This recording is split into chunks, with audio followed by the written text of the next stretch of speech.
Et si on apprenait à regarder ce qui nous entoure autrement? Et si on décidait enfin d'écouter les signes cosmiques qui nous parlent en permanence? Les cieux, la terre, nos corps, la création tout entière. Tout est signe, tout est message. Mais encore faut-il apprendre à regarder. Pas avec un regard pressé de l'habitude, pas avec les yeux qui passent sans s'arrêter, mais avec un regard présent, attentif, disponible. Ma prof de Coran me disait souvent « Prends garde à ne pas regarder ce qui est éblouissant avec le regard de l'habitude, car l'habitude finit par anesthésier le cœur.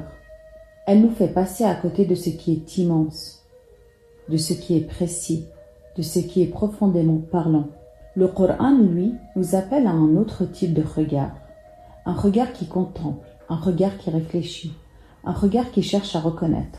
Allah Azza wa Jal dit إن في خلق السماوات والأرض واختلاف الليل والنهار لآيات لأولي الألباب. En vérité, dans la création des cieux et de la terre et dans l'alternance de la nuit et le jour, il y a des signes pour les gens doués d'intelligence. Ces signes ne sont pas là seulement pour être observés, ils sont là pour être lus. Et c'est exactement ce que souligne l'imam al-Ghazali lorsqu'il dit « Le monde est un livre écrit, et les traces de la création en sont les lignes. La création n'est donc pas silencieuse, elle parle, elle enseigne, elle oriente, mais surtout, elle nous conduit à quelque chose de plus profond. À travers la création, on apprend à connaître le Créateur. Observer la création avec attention, ce n'est pas seulement admirer sa beauté, c'est reconnaître la sagesse qui la traverse, la cohérence qui l'organise, la précision avec laquelle tout est maintenu. À travers ce regard, on commence à reconnaître les attributs d'Allah, non pas d'une manière abstraite, mais à travers ses actes, à travers ce qu'il fait et à la manière dont il le fait. Le Coran nous rappelle d'ailleurs que cet équilibre dans lequel nous vivons n'est ni fragile par hasard, ni stable par lui-même.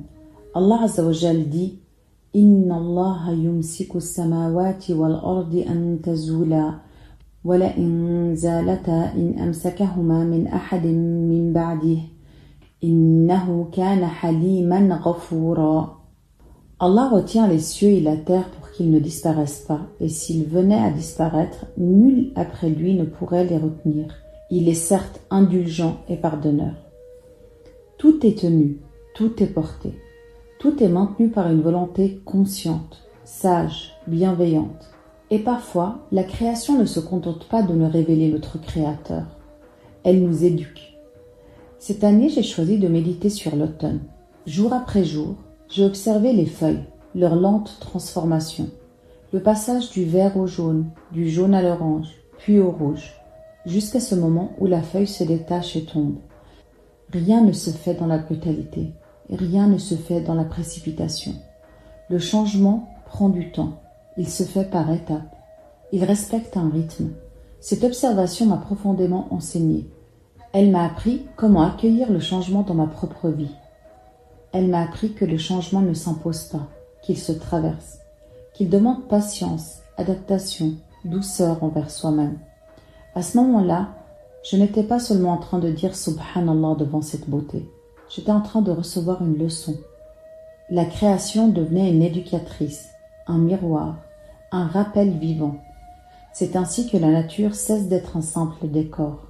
Elle devient une voie de connaissance. Elle nous rapproche, elle nous enseigne, elle nous rappelle. Car celui qui apprend à lire la création avec le cœur apprend peu à peu à reconnaître son Créateur, à le reconnaître à travers ses signes et à laisser cette reconnaissance transformer sa manière de vivre.